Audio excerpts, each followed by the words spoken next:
نحمده ونستعينه ونستغفره ونعوذ بالله من شرور أنفسنا ومن سيئات أعمالنا من يهده الله فلا مضل له ومن يضلله فلا هادي له وأشهد أن لا إله إلا الله وأشهد أن محمدا عبده ورسوله أما بعد فأعوذ بالله من الشيطان الرجيم بسم الله الرحمن الرحيم قاف والقرآن المجيد بل عجبوا أن جاءهم منذر منهم فقال الكافرون هذا شيء عجيب أإذا متنا وكنا ترابا ذلك رجع بعيد قد علمنا ما تنقص الأرض منهم وعندنا كتاب حفيظ أما بعد فأعوذ بالله من الشيطان الرجيم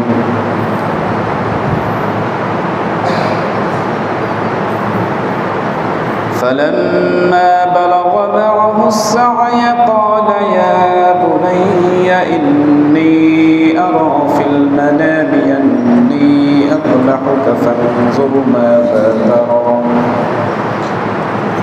قال يا أبت افعل ما تؤمر ستجدني إن شاء الله من الصابرين فلما أسلما وتله للجبين وناديناه أن يا إبراهيم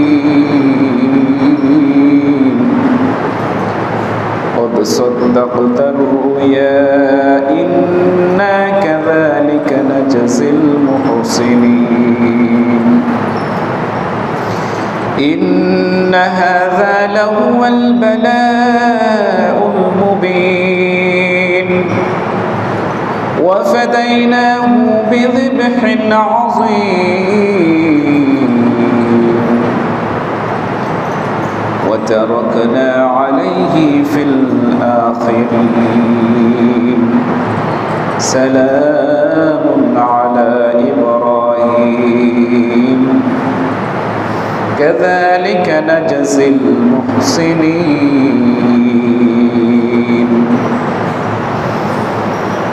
সকল প্রশংসা যাবতীয় গুণগান আল্লাহ সুবহানাহু ওয়া তাআলার জন্য, যার অশেষ মেহেরবানিতে আজকে আমরা জিলহজ মাসের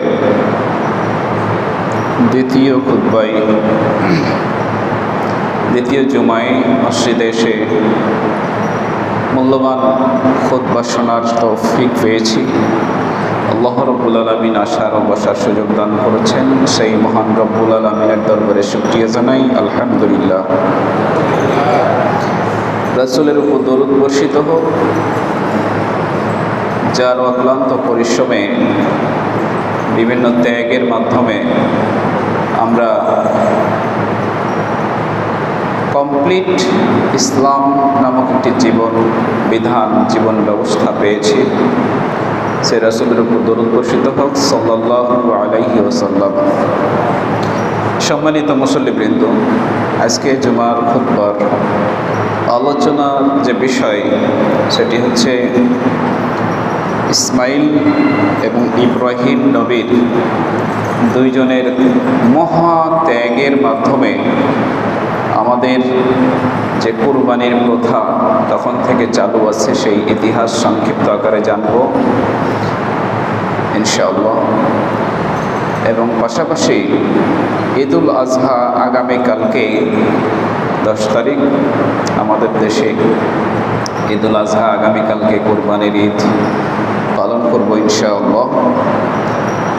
সেটাকে কেন্দ্র করে কিছু করণীয় ও বর্জনীয় এই সংক্রান্ত কিছু আলোচনা তুলে ধরব ইনশাআল্লাহ। গত জুমায় আলোচনা রেখেছিলাম যে বাবা ইব্রাহিম আলাইহিস সালাম স্বপ্নে দেখলেন যে সন্তানকে জবাহ করতেছে, কুরবানি দিতেছে। তার আগের ইতিহাস আপনারা জানেন, আমি শুনিয়েছি। ইব্রাহিম নবীর জীবন বৃত্তান্ত পয়েন্ট আকারে আমি শুরু থেকেই বলেছি।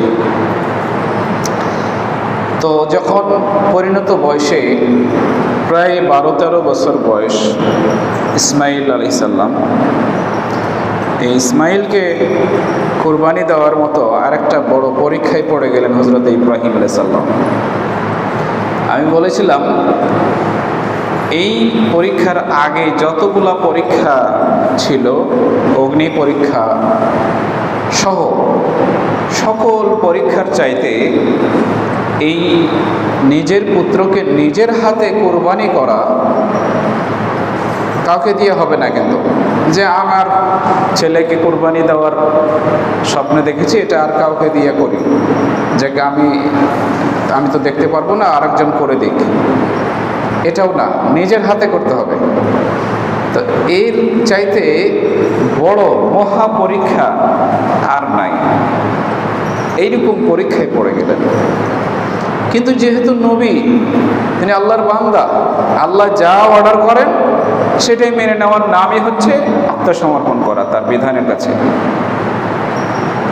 এইভাবে সন্তানকে ওই যে লালন পালন করেছে মা হাজেরা আলাইহিস সালাম, সন্তানকে কষ্ট করে লালন পালন করা হয়েছে, তাকে অভাব বোধ শেখানো হয়েছে, অভাব বোধ তার ভিতরে জাগ্রত করে বড় করা হয়েছে।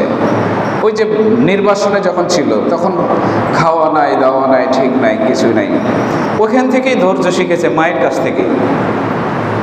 সেই ধৈর্যের পরীক্ষাটা ওনাকেও দিতে হচ্ছে। বাবার এই স্বপ্নের এই মাধ্যমে যে ওহী এসেছে কুরবানি হওয়ার এবং বাবার কুরবানি করার, সেই পরীক্ষাটা এখানেও দিতে হচ্ছে। এই ব্যাপারে যখন মত ব্যক্ত করলেন, এই স্বপ্নের কথাটা যখন ব্যক্ত করলেন, তখন হযরতে ইব্রাহিম আলাইহিস সালামকে বললেন, পুত্র সন্তান ইসমাইল আলাইহিস সালাম বললেন, ক্বালা ইয়া আবাতি ফাআল মা তু'মার, হে আমার পিতা, আব্বু, আপনি স্বপ্নে আল্লাহর পক্ষ থেকে যেটা আদেশিত হয়েছেন, যেটা আপনি হুকুম প্রাপ্ত হয়েছেন, আপনি সেটা বাস্তবায়ন করুন। অচিরেই আমাকে আল্লাহ চাহে তো ইনশাআল্লাহ, আল্লাহ চাহে তো আমাকে ধৈর্যশীল বান্দাদের অন্তর্ভুক্ত পেয়ে যাবেন। সুবহানাল্লাহ। এই 12-13 বছরের বাচ্চার তার প্রতি উত্তরটা কেমন, কত সুন্দর, বাবার কথাটা কিভাবে মেনে নিল। এটা তো প্রকৃতপক্ষে আল্লাহর হুকুম, সেই হিসাবে বাবার কথা ফেলা মানে, বাবার কথা উপেক্ষা করা মানে আল্লাহর কথা উপেক্ষা করা। এখান থেকে একটা শিক্ষা আপনাদের বলে দেই, পৃথিবীর যত সন্তান আছে, ও সন্তানেরা যখন বাবা মা বলে, আব্বু চলো নামাজে যাই, 5 ওয়াক্ত সালাতে যাই, আমি তো সালাতে যাচ্ছি, তুমিও চলো আমার সাথেই। এই সন্তানগুলো যখন বাবার কথা উপেক্ষা করে, প্রকৃতপক্ষে আল্লাহর কথাকে সে উপেক্ষা করে। মায়ের কথা যে উপেক্ষা করে, আল্লাহর কথাকেই উপেক্ষা করে। আর যে সন্তানটা বাবার এই কথাটাকে শ্রদ্ধা করে গ্রহণ করে নিয়ে বাবার সাথে নামাজে আসে, বাবা মায়ের শিক্ষা অনুযায়ী কোরআন হাদিসের আমল করে, কোরআন হাদিস শিক্ষা অর্জন করে, আলেম হয়, আর বিভিন্ন ধরনের যে সমস্ত আমল আখলাকে জড়িত হয়, এটা হচ্ছে সেরকম শিক্ষা যেভাবে হযরত ইব্রাহিম আলাইহিস সালাম আল্লাহর পক্ষ থেকে যেটা আদেশ পেয়েছে সন্তানকে যে লাইনে পরিচালনা করার, সেই পরিচালিত ব্যবস্থাপনাটা এই সন্তানরাও আজও সেটা আমল করতে পারে। এখনকার জিন্দেগিতে হযরত ইব্রাহিম আলাইহিস সালামের মতো, হযরত ইসমাঈল আলাইহিস সালামের মতো মহা কঠিন পরীক্ষা দিতে হবে না। ও সন্তানেরা, আপনার বাবার ছুরির নিচে আপনার গলা পেতে দিতে হবে না। শুধু জাস্ট আপনার বাবা যখন বলে, নামাজি বাবা যখন বলে আব্বু চলো নামাজে যাই, সাথে সাথে আপনি নামাজে চলে আসবেন। একেই তো বলে ফালাম্মা আসলামা ওয়াতাল্লাহ, একেই বলে আল্লাহর হুকুমের কাছে আত্মসমর্পণ করা বাপ বেটা সবাই। এইভাবে আমাদের শিক্ষাটা অর্জন করতে হবে। আল্লাহ সেই তৌফিক দান করুন। পিতা পুত্র সন্তানাদি আহাল পরিবার সবাইকে নিয়ে যেন আমরা আল্লাহর সকল বিধান যেন পালন করতে পারি, হযরত ইসমাঈল আলাইহিস সালামের মতো, হযরত ইব্রাহিম আলাইহিস সালামের মতো। আল্লাহুম্মা আমিন। সম্মানিত উপস্থিতি, হযরত ইব্রাহিম আলাইহিস সালামের এই কথায় সন্তান কি সুন্দর উত্তর দিয়ে দিলেন। উনি বললেন আল্লাহর উপরে ভরসা আবার করতেছে, নিজের কোনো ক্ষমতা নাই। আল্লাহ যদি তৌফিক দান করেন, আল্লাহ যদি চান, তাহলে আমি ধৈর্যশীলদের অন্তর্ভুক্ত হয়ে যাব। তার মানে ইতিপূর্বে আরো ধৈর্যশীল বান্দা, পরীক্ষা দেনেওয়ালা বান্দা আল্লাহর আসিল, সেই বান্দাদের আমি অন্তর্ভুক্ত হয়ে যাব আল্লাহ যদি চায়। এখানে আর একটা শিক্ষা বলে দিই, আপনি আপনার নিজের শক্তিতে বলিয়ান হয়ে কখনো বলবেন না যে আমি এই কাজ করব, আমি ওখানে যাব, আমি এটা খাবো, আমি নামাজ পড়ব, আমি এটা করব সেটা করব। যত বৈধ কাজ করব ফিউচার টেন্সে আপনি যত মত উক্তি পোষণ করবেন, যত আশা পোষণ করে ফিউচার টেন্সের জন্য যত কথা বলবেন, যত ইচ্ছা পোষণমূলক কথা বলবেন, সাথে সাথে বলবেন ইনশাআল্লাহ। কি বলবেন? ইনশাআল্লাহ। ইনশাআল্লাহ বললে আল্লাহ আপনার ওই কাজটা বাস্তবায়নের জন্য সহজ করে দেন, সেই দায়িত্ব আল্লাহ তাআলা নিয়ে নেন। বলুন সুবহানাল্লাহ। ইনশাআল্লাহ বলতে হবে। আমরা ইনশাআল্লাহ কোথায় বলতে হয় সেটাও তো বুঝি না। আর ইনশাআল্লাহ অনেক মানুষ আছে বলেই না,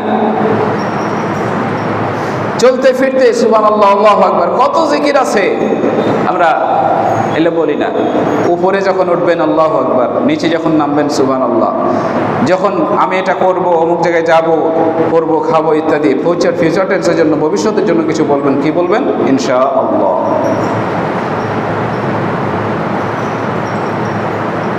এইগুলা না বলে আমরা নিজেই নিজের ক্ষমতা প্রকাশ করতে চাই, এই জন্য অনেক কাজে আমরা সফল হতে পারি না।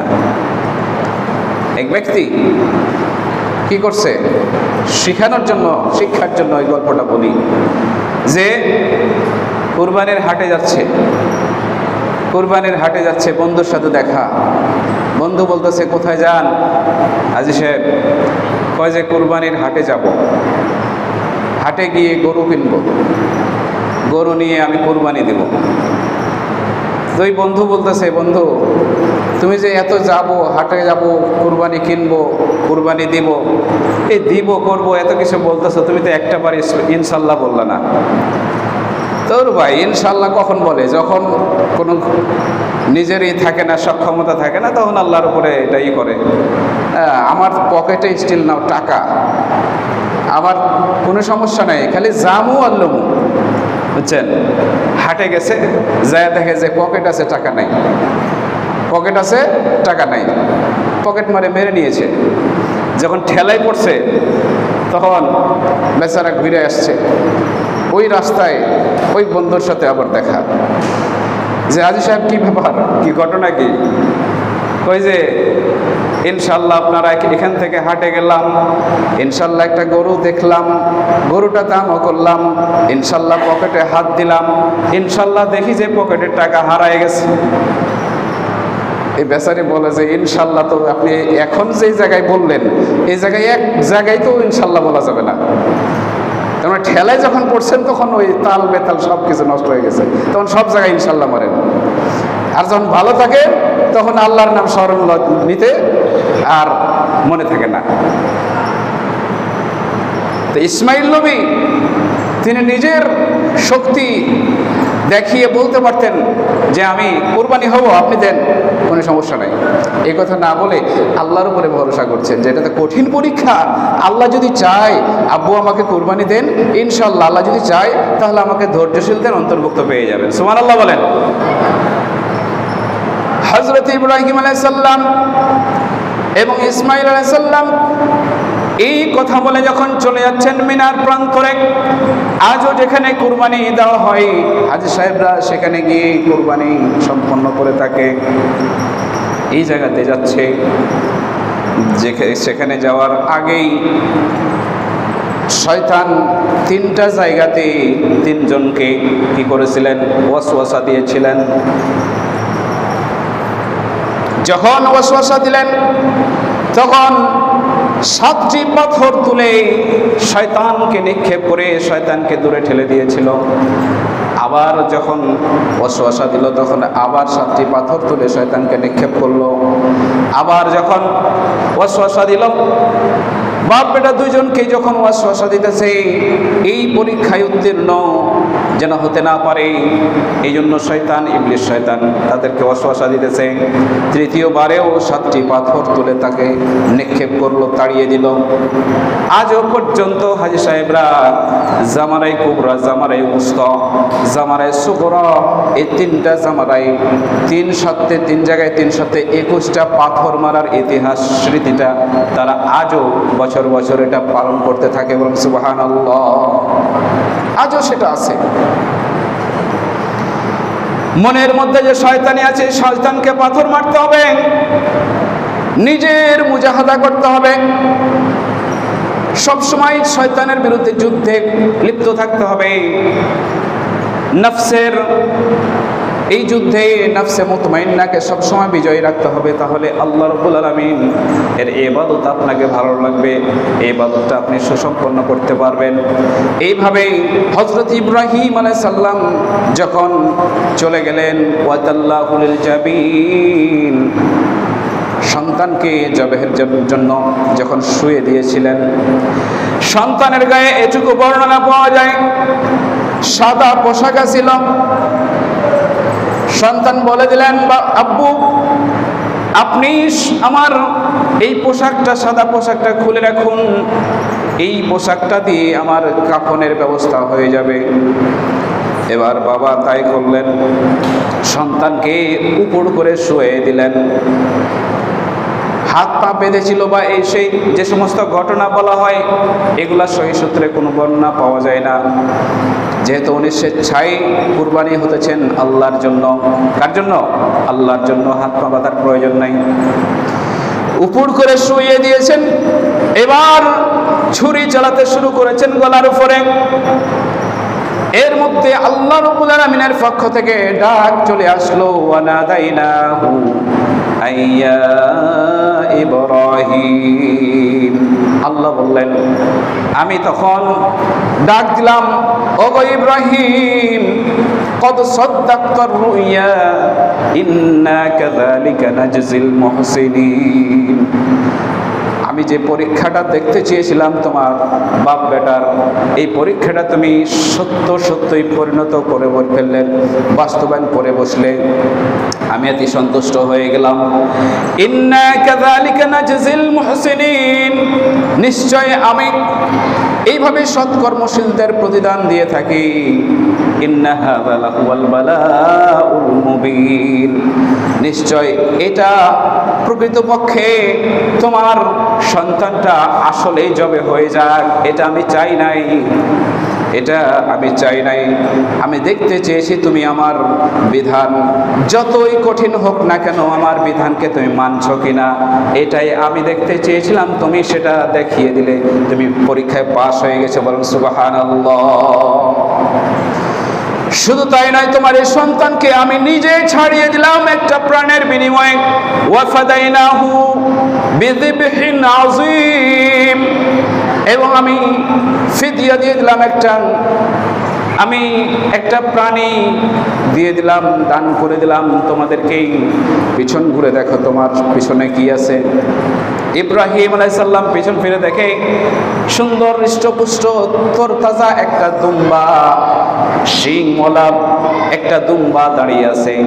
জান্নাত থেকে সেই দুম্বাটা আল্লাহ রাব্বুল আলামিন পাঠিয়ে দিয়ে একটা প্রাণ দিয়ে সেই মূল্যবান প্রাণ ইসমাইলের প্রাণটাকে আল্লাহ রাব্বুল আলামিন মুক্ত করে দিলেন। বলুন সুবহানাল্লাহ, আল্লাহু আকবার। মুক্ত করে নিলেন। এই ঘটনা ঘটার 1 মিনিট আগেও ইব্রাহিম আলাইহিস সালাম জানেন না যে আমার সন্তানটা আসলে জবে হবে না। উনি মেনেই নিয়েছিলেন, সন্তানও মেনে নিয়েছিলেন যে আল্লাহর জন্য আজকে জবে হচ্ছে। কত বড় কঠিন পরীক্ষা!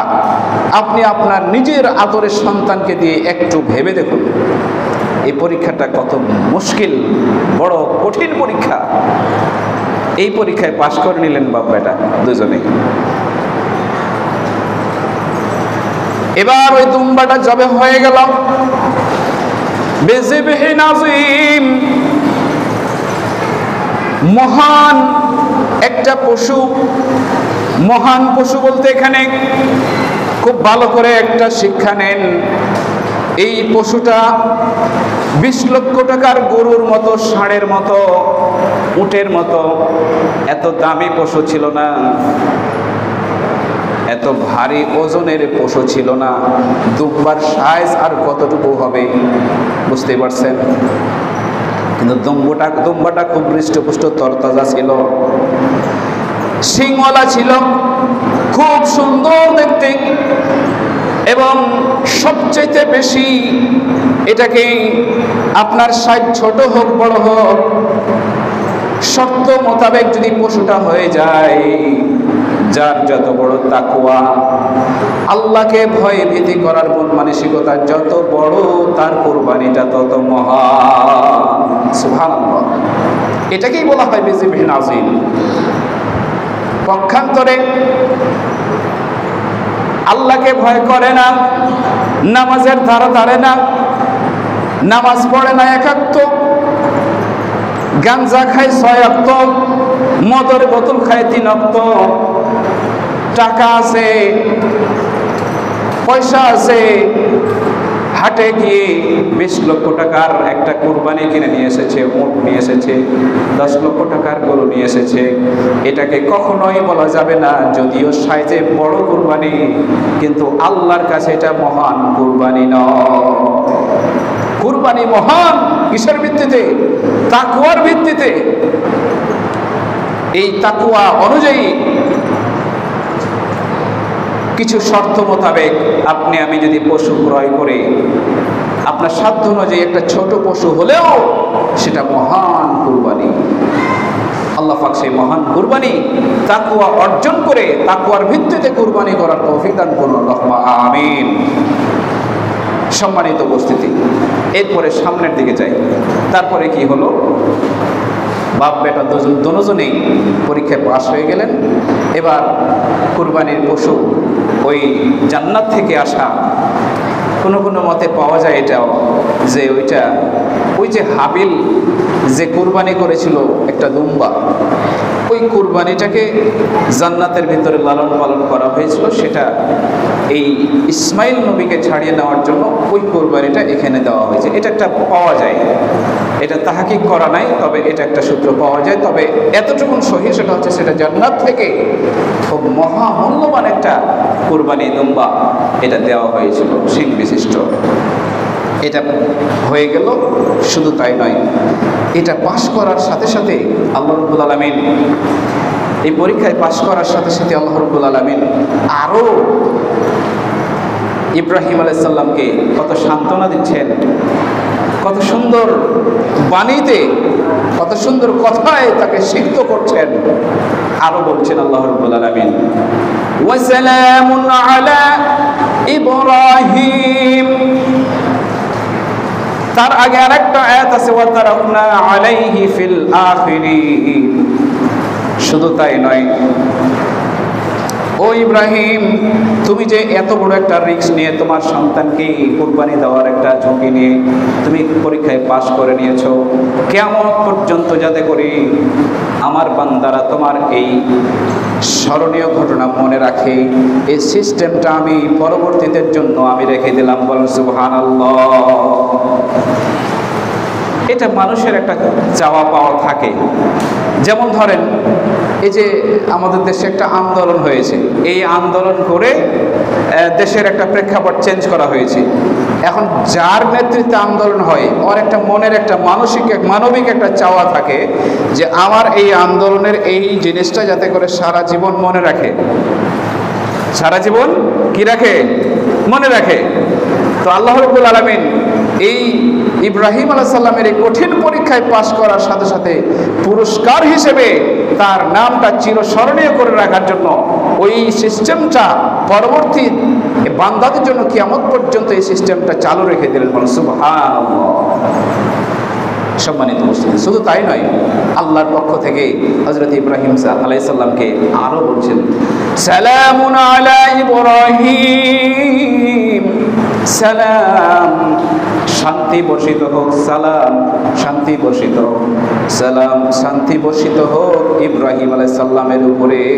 সুবহানাল্লাহ। সালাম দেওয়া হচ্ছে আল্লাহর পক্ষ থেকে হযরত ইব্রাহিম আলাইহিস সালামকে। সুবহানাল্লাহ।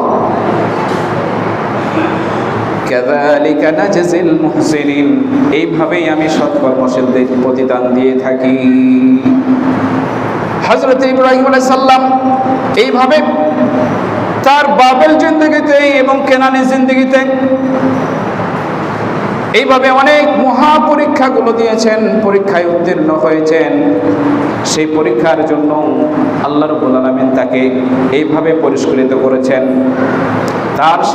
তার ইতিহাসকে জিন্দা করে রাখার জন্য আজও পর্যন্ত 3টা জামানায় হাজী সাহেবরা পৃথিবীর আনাচে কানাচে থেকে যেখান থেকে যায় সেখানে পাথর মেরে সেই ইতিহাস জিন্দা করে রাখে। তারপরে জমজম কূপটা, সেই ইতিহাসটা হযরত ইব্রাহিম আলাইহিস সালাম, ইসমাঈল আলাইহিস সালামের ইতিহাস। এবার দেখেন হযরত ইব্রাহিম আলাইহিস সালামের ইতিহাস জিন্দা করে রাখা হয়েছে। কিয়ামত পর্যন্ত আমরা যত কুরবানি করব, এই কুরবানির ইতিহাসটা ঘুরে ফিরে তার ইতিহাসটা স্মরণ হয়ে যায়। শুধু তাই নয়, হযরত ইব্রাহিম আলাইহিস সালামকে আবুল আম্বিয়া বানিয়ে দেওয়া হয়েছে, নবীদের পিতা বানিয়ে দেওয়া হয়েছে। শুধু তাই নয়, ওই কাবা ঘরের পাশেই, কাবা ঘরের সাথে একটা জায়গা আছে, নির্দিষ্ট একটা জায়গা, সেটা হচ্ছে মাকামে ইব্রাহিম। আল্লাহর ঘরের সাথে কোনো বান্দার নামে কোনো একটা জায়গা নির্ধারণ করা হবে, এটা কোনো জায়েজ নাই, এটা কোনো জায়েজ বিষয় নাই। এই মসজিদে যদি কেউ 5 লক্ষ টাকা দিয়ে বলে যে আমার জন্য একটা জায়গা নাম লিখে একবারে নির্ধারিত করে দাও, করা যাবে? যাবে না। কিন্তু আল্লাহ রাব্বুল আলামিন ইব্রাহিম আলাইহিস সালামের উপরে এত খুশি হয়েছেন, আজও পর্যন্ত কিয়ামত পর্যন্ত মাকামে ইব্রাহিম, বাইতুল্লাহর পাশেই, বাইতুল্লাহর সাথেই মাকামে ইব্রাহিম একটা জায়গা বরাদ্দ করে দেওয়া হয়েছে। বলুন সুবহানাল্লাহ। পরীক্ষার ফল কত আল্লাহ তাআলা এই দুনিয়াতে দিয়ে দিয়েছেন, আখিরাতে তো আছেই। শুধু তাই নয়, হযরত ইব্রাহিম আলাইহিস সালামের পরীক্ষার ফলে এই উম্মতে মুহাম্মাদী যতদিন সালাত আদায় করবে ততদিন পর্যন্ত এই শেষ বৈঠকে দরুদ ইব্রাহিম যেটা আমরা পাঠ করি, আল্লাহুম্মা সাল্লি আলা মুহাম্মাদ ওয়া আলা আলি মুহাম্মাদ কামা সাল্লাইতা আলা ইব্রাহিম ওয়া আলা আলি ইব্রাহিম ইন্নাকা হামিদুম মাজিদ, আল্লাহুম্মা বারিক আলা মুহাম্মাদ ওয়া আলা আলি মুহাম্মাদ কামা বারাকতা আলা ইব্রাহিম ওয়া আলা আলি ইব্রাহিম ইন্নাকা হামিদুম মাজিদ। এই দরুদ ইব্রাহিম পাঠ করতে মুহাম্মদ সাল্লাল্লাহু আলাইহি সাল্লাম এবং তার আহল পরিবারের নাম যত যতবার উচ্চারণ করতে হয়েছে ততবার হযরত ইব্রাহিম আলাইহিস সালাম এবং তার আহাল পরিবারের নামও উচ্চারণ করতে হয়েছে। বলেন সুবহানাল্লাহ। কিয়ামত পর্যন্ত ইব্রাহিম আলাইহিস সালামের নামটা সেখানেও রেখে দিলেন। সুবহানাল্লাহ। আল্লাহ পুরস্কৃত করলেন দুনিয়াতেও। তাহলে যার যত বড় পরীক্ষা, পুরস্কার ও প্রতিদানও তত বড় সুনিশ্চিত। এটা সম্মানিত উপস্থিতি, আল্লাহ রাব্বুল আলামিন আমাদের সবাইকে এই কুরবানি, শুধু কুরবানি করলে হবে না, এখান থেকে আমাদের মেন যেটা শিক্ষা সেটা হচ্ছে যে আল্লাহর পক্ষ থেকে আল্লাহর হুকুম, আল্লাহর বিধান যত বড়ই কঠিন হোক না কেন, আমাদের সকল বিধান মেনে নেওয়ার মতো মন মানসিকতা তৈরি করা। বছর ঘুরে এই ইতিহাস আপনাকে স্মরণ করে দিচ্ছে যে যত বড়ই কঠিন পরীক্ষা হোক না কেন, আপনি আমি সামান্যটুকু এই ত্যাগের মাধ্যমে, কুরবানির নামক এই পশু কিনে এই ত্যাগের মাধ্যমে আল্লাহর কাছে আপনি আপনার তাকওয়াকে, আপনার আল্লাহ ভীতির এই মন মানসিকতাকে নজরানা পেশ করবেন আল্লাহর দরবারে। আল্লাহ সেই তৌফিক দান করুন। আল্লাহুম্মা আমিন।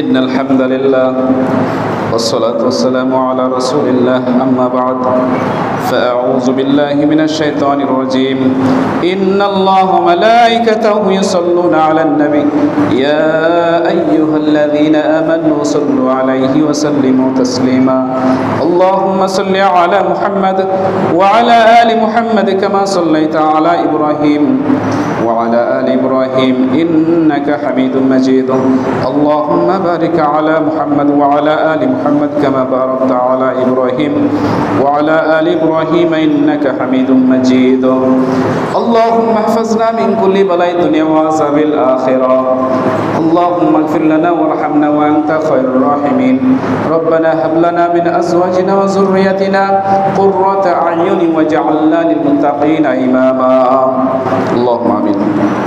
সম্মানিত মুসল্লিবৃন্দ, আর কয়েক মিনিটের মধ্যে খুতবার দ্বিতীয় পাঠে আপনাদের সামনে জরুরি কিছু বিষয় আলোচনা করব, ঈদুল আজহার করণীয় ও বর্জনীয় বিষয়গুলি নিয়ে। আজকে শুক্রবার, আগামীকালকেই ইনশাআল্লাহ আমরা কুরবানি ইয়ামুন নাহর বা ঈদুল আজহা উদযাপন করব, বলেন ইনশাআল্লাহ। এই কুরবানির দিনে সবচেয়ে গুরুত্বপূর্ণ একটা আমল, যে আমলটা করলেই আল্লাহর কাছের বান্দা হয়ে যাবেন। আল্লাহর কাছের বান্দা যদি হয়ে যান তাহলে আর কিছু লাগে না। এখন বলছেন যে কেউ কেউ বলে থাকেন যে কুরবানির পশুর যতগুলো লোম আছে সবগুলো লোমের বিনিময়ে আল্লাহ সওয়াব লিখে দেন। এই হাদিসটা সহি নয়, এই হাদিসটা সহি নয়, বুঝছেন? হাদিসটা মিশকাতে পাবেন, হাদিসটা সহি নয়। অতএব এই ফজিলত না নিয়ে এই আমরা আর একটা বড় ফজিলতের কথা যেটা হাদিসে আছে সেটা হচ্ছে কুরবানি দিলেন আর আল্লাহর কাছের বান্দা হয়ে গেলেন। সুবহানাল্লাহ বলেন। এটা উদাহরণটা এভাবে দিই আমি, মনে করেন প্রধান উপদেষ্টা এখন দেশে আমাদের আছে, প্রধান উপদেষ্টা আপনার একটা কাজের মাধ্যমে একটা সন্তুষ্ট হয়ে খুব ভালো একটা গিফট করেছেন, মনে করেন 5 কোটি টাকার গিফট করেছেন, আর আরেকজনকে ওই একই কাজের মাধ্যমে বলে দিল যে আচ্ছা রাখেন, ঠিক আছে রাখেন, বসেন। আরেকজনকে বলে দিল যে তুমি যে কাজটা করেছো আমি তোমাকে যেটা পুরস্কার দিলাম সেটা হচ্ছে আমি আজীবন, সারা জীবন, তুমি যতদিন থাকবা তোমার ইহকাল পরকাল আমি তোমার কাছের হয়ে গেলাম। সুবহানাল্লাহ বলেন।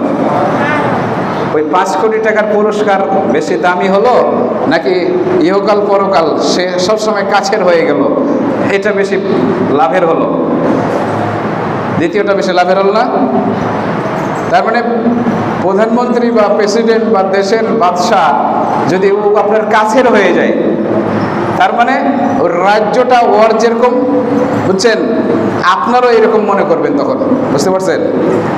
তো আল্লাহ রাব্বুল আলামিনের কাছের হয়ে যাওয়া, নিকটবর্তী হয়ে যাওয়া, এটা মনে করেন একটা পশুতে ধরেন 2 কোটি লোম আছে, এটা তো গণা সম্ভব না। এই 2 কোটি লোমের বিনিময়ে যদি এর সওয়াব দেওয়া হতো তাহলে 2 কোটি সওয়াব পেতেন। আল্লাহ বলছেন যে ওইটা তোমার দরকার নাই, আমি ইহকালে এবং পরকালে আমি তোমার একেবারে ঘনিষ্ঠ কাছের হয়ে গেলাম, কাছের বন্ধু হয়ে গেলাম, মালিক অভিভাবক হয়ে গেলাম, ইহকাল পরকালে তোমার কোনো টেনশন নাই। বলে সুবহানাল্লাহ।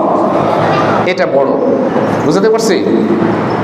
অতএব কুরবানি করিবুন, কুরব শব্দ থেকে এসেছে নিকটবর্তী হওয়া। কুরবানি দিবেন আর আল্লাহর নিকটবর্তী হয়ে যাবেন। সুবহানাল্লাহ বলেন।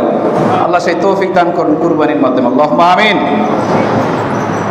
ফজরের সালাত আদায় করবেন প্রথমে। করণীয় কি? ফজরের সালাত আদায় করবেন। অনেকে আছেন ফজরের সালাত আদায় না করে একেবারে চলে যায় ডাইরেক্ট সুন্নাতে মুআক্কাদার ওই ঈদের নামাজের জন্য। ফজরের সালাতের কোনো খবর নাই ভাই, এটা তো লাভ হবে না, বুঝছেন? ফজরের সালাতটা আদায় করবেন।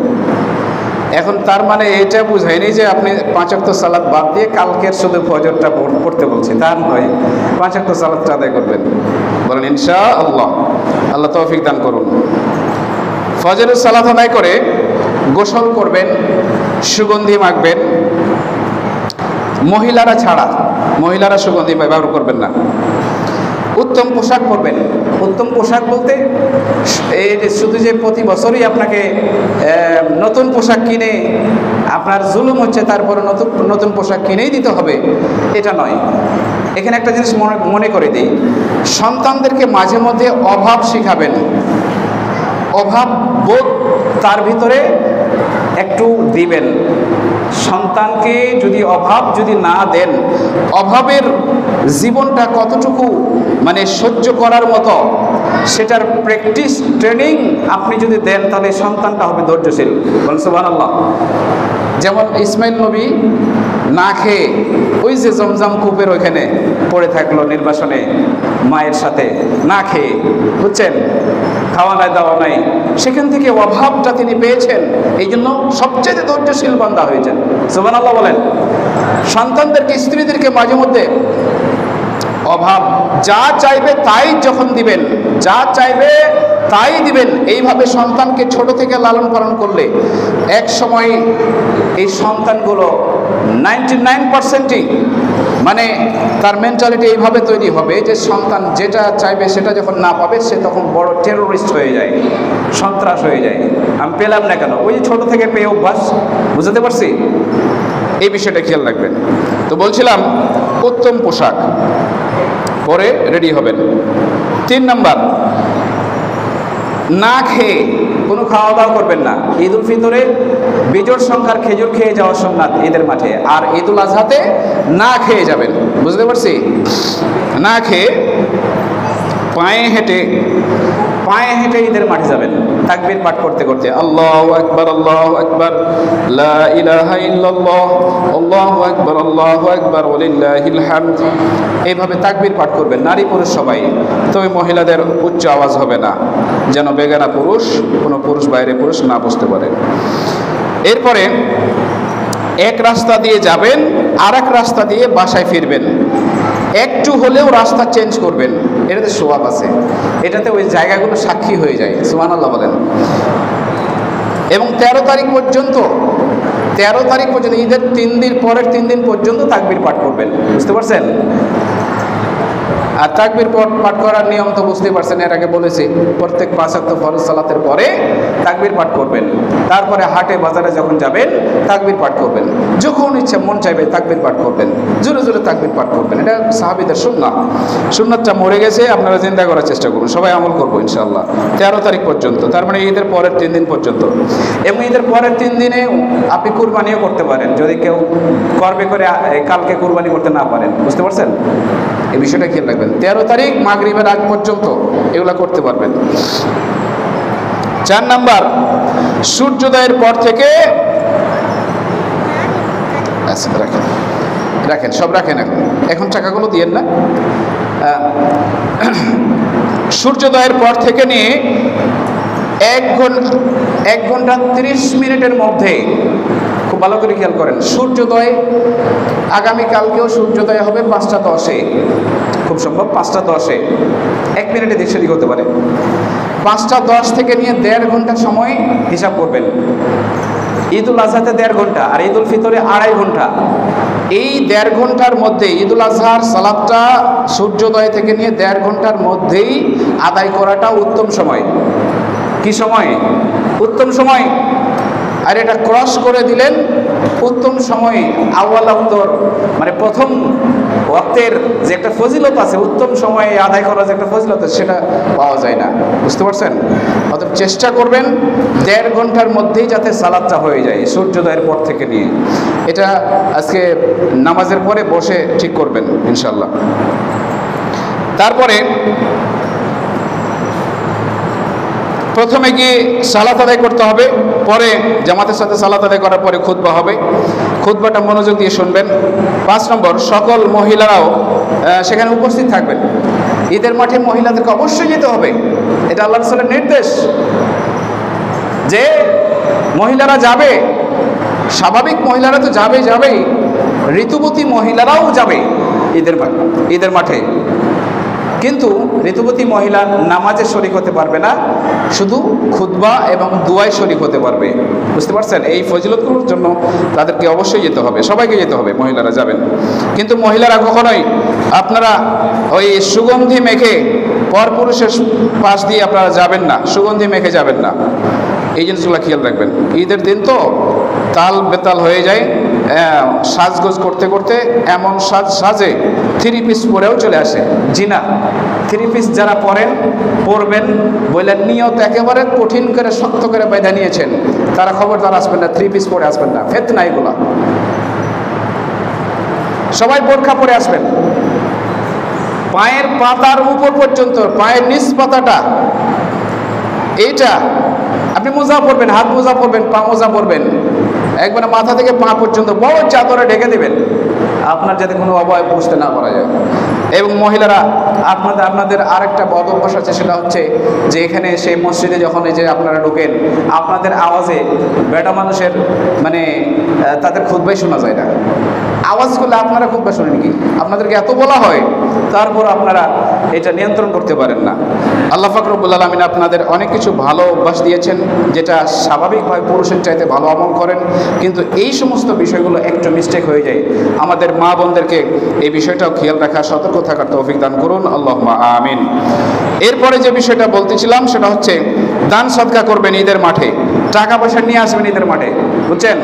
আল্লাহ নবী সাল্লাল্লাহু আলাইহি ওয়াসাল্লাম খুতবা দিতেন, আর বেলালকে নিয়ে মহিলাদের প্যান্ডেলেও যেতেন, গিয়ে বলতেন, বেলাল তুমি চাদর বিছিয়ে দাও, আর বলতেন, ইয়া মাশার নিসা তাসাদ্দাকনা তাসাদ্দাকনা, হে মহিলা সকল তোমরা দান সদকা করো, দান সদকা করো। কেননা আমি যখন জাহান্নাম দেখলাম, জাহান্নামের অধিকাংশই নারী জাতিকে দেখলাম। তোমরা জাহান্নাম থেকে বাঁচো, জাহান্নাম থেকে বাঁচো, 1 টাকা দিয়ে হলেও বাঁচো। রাসূল সাল্লাল্লাহু আলাইহি ওয়াসাল্লাম বলছেন, একটা খেজুর না পারলে খেজুর রাঠি না পারলেও খেজুরের সে আঠির উপরে যে আঁশ থাকে, সে আঁশ দিয়ে হলেও জাহান্নাম থেকে বাঁচো। অতএব দান করার জন্য কালকে অবশ্যই প্রিপারেশন নিয়ে আসবেন ইনশাআল্লাহ।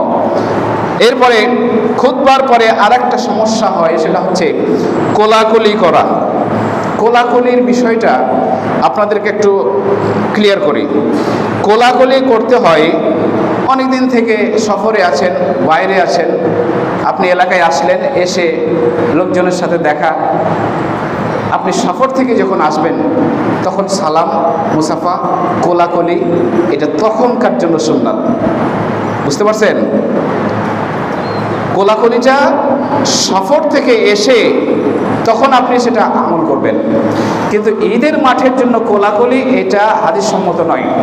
বুঝতে পারছেন? কি করবেন? ঈদের মাঠে সালাত শেষ, খুতবা শেষ, তারপরে কি করবেন, খুতবাটা সবাই শুনে, মনোযোগ দিয়ে শুনে তারপরে সবাই একটু কুশলাদি বিনিময় করবেন। এটা জায়েজ কিভাবে? আসসালামু আলাইকুম ভাই, কেমন আছেন, মুসাফা করবেন, ঠিক আছে।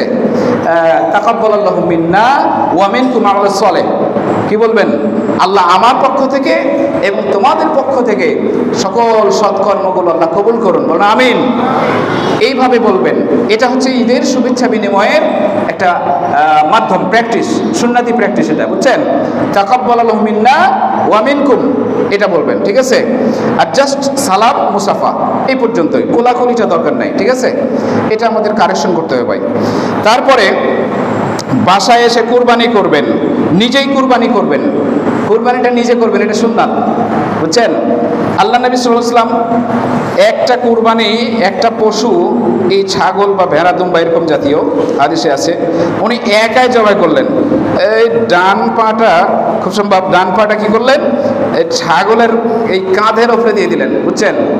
আর বাম হাতে ধরে ডান হাতে ছুরি দিয়ে চালিয়ে দিলেন, বুঝছেন। তার মানে একা একা কুরবানি করা এটা খুব মানে দরকার, এটা সুন্নাত। একা কুরবানি করতে আমরা ভয় পাই। কেন ভয় পাই? হবে কি হবে না, দুয়া তো জানি না। জি না, এত দুয়ার দরকার নাই। আপনাকে যেটা বলবো সেটা আপনার মুখস্থ আছে। কি বলবেন? বিসমিল্লাহি আল্লাহু আকবার, বলেন বিসমিল্লাহি আল্লাহু আকবার, এটুকু মুখস্থ আছে না? সবারই মুখস্থ আছে তো? বিসমিল্লাহ আল্লাহু আকবার বলে ছুরি চালিয়ে দিবেন, দিয়ে বাংলাতে বলবেন, আল্লাহ আমার পক্ষ থেকে, আমার পরিবারের পক্ষ থেকে কবুল করো। বলতে পারবেন না এটা? বলেন না, বলেন আল্লাহ আমার পক্ষ থেকে এবং আমার পরিবারের পক্ষ থেকে কবুল করে নাও। এটুকু বাংলাতে বলে দেবেন, সমস্যা নাই। যারা আরবি পারেন, আল্লাহুম্মা তাকাব্বাল মিন্নি ওয়া মিন আহলি বাইতি, এটা বলবেন, বাস, শেষ, কাজ শেষ। কুরবানি নিজে করবেন। আর একটা বিষয়, সেটা হচ্ছে যে মজুরি হিসেবে কাউকে গোশত দিবেন না। কষাই ভাড়া করে অনেকেই, মজুরি হিসেবে 5 কেজি গোশত দিয়ে দেয় কুরবানি থেকে, এটা হারাম। খবরদার মজুরি হিসেবে কাউকে দিবেন না। কি হিসাবে দিবেন? একটা গরিব মানুষ কামলা নিয়েছেন, তাকে টাকা দিয়ে ভাড়া করবেন। যদি কারো কামলার প্রয়োজন হয় তো কষায়, তাই না? ঢাকা শহরে অনেকের প্রয়োজন হয়। এখানে আলহামদুলিল্লাহ সামাজিকভাবে আমরা চলাফেরা করি, একজন আরেকজনকে ভ্রাতৃত্ববোধ বজায় রাখি, আমরা একজন আরেকজনকে হেল্প করি। এটা খুব উত্তম কাজ, এটা খুব পারস্পরিক সহমর্মিতা, এটা ভ্রাতৃত্ববোধ বজায় রাখার এটা উত্তম একটা মাধ্যম। একজন আরেকজনকে সহযোগিতা করুন, বুঝতে পারছেন। কারো ছুরি নাই, কাউকে ছুরি দিয়ে সহযোগিতা করবেন, কারো গরুর হাত পা ধরবেন এবং সহযোগিতা করবেন। আমরা সবাই ভাই ভাই, ঠিক আছে? এবার সহযোগিতা করবেন। আর যদি কাউকে ভাড়া করেন, টাকা দিয়ে ভাড়া করবেন, বুঝছেন, কোনো কামলা যদি ভাড়া করেন, এবং তাকে কখনো মজুরি হিসেবে কাউকে কুরবানির গোশত দিবেন, এটা হারাম, বুঝছেন। এই বিষয়টা খেয়াল রাখবেন। কুরবানির গোশত দিতে পারবেন গরিব হিসেবে বা ব্যক্তি, তিনি ভাই হিসেবে, মুসলিম ভাই হিসেবে কুরবানির অংশ দিবেন, সেটা ভিন্ন বিষয়। আর একটা বিষয়, সেটা হচ্ছে কুরবানির এই কাজগুলো সম্পন্ন করে এই নির্দিষ্ট জায়গাগুলো পরিষ্কার করবেন, গোশত নিজে খাবেন এবং আরো 2 শ্রেণীর মানুষকে খাওয়াবেন। ফাকুলু মিনহা ওয়া আতইমুল কানিয়া ওয়াল মুতাররা, সূরা হজের 36 নম্বর আয়াতে বলছেন, সূরা হজের 37 নম্বর আয়াতে আল্লাহ তাআলা বলছেন। আমি একটু 2-1 মিনিট সময়টা নিচ্ছি, যেহেতু আমি নামাজের পরে আলোচনা করব না, ভালো করে খেয়াল করুন। এই বিষয়গুলো আজকেই ক্লিয়ার করা দরকার। সেটা হচ্ছে যে আপনারা এই কুরবানির গোশতটা 3টা ভাগ করেন। 3টা ভাগ আসলে সমান সমান না করলেও হবে, বুঝতে পারছি। এখানে কোরআন হাদিসের যেটা উসুল, নীতিমালা এইভাবে এসেছে, সেটা হচ্ছে যে ফাকুলু মিনহা, তোমরা ওই কুরবানির মাংস থেকে নিজে খাও। ওয়া আতইমুল কানিয়া, যারা ভিক্ষা করে আর যারা করে না, আল মুতাররা, তাদেরকে খাওয়াও। কিছু মানুষ আছে ভিক্ষা করে বেড়ায়, ফকির, তাদেরকে দিবেন। আর কিছু মানুষ আছে ভিক্ষা করে না কিন্তু প্রয়োজনে মেটাতে পারে না, পেটে ক্ষুধা, চোখে লজ্জা, বের হতে পারে না শরমে। এই সমস্ত মানুষদেরকে খুঁজে খুঁজে বের করে বাসায় গিয়ে দিয়ে আসবেন, বুঝতে পারছি। বাসায় গিয়ে দিয়ে আসবেন, নাহলে তাদের একটা মানে প্রেস্টিজের ব্যাপার থাকে, অনেকেই শরমে বের হয় না, কুরবানি দিতে পারে না, তাদেরকে একটু খুঁজে খুঁজে বের করে তাদেরকে দিবেন, ঠিক আছে? এই বিষয়টা খেয়াল রাখবেন। আর একটা হচ্ছে আত্মীয় স্বজন, বন্ধু বান্ধব ইত্যাদি, এদের সাথে একটু বিনিময় করবেন, এটা খুশি, ঠিক আছে, এটা ঐচ্ছিক বিষয়। আশেপাশে পাড়া প্রতিবেশী নিয়ে সবাই একজন আরেকজনের সাথে মানে বিনিময় করবেন, গোশত বিনিময় করবেন।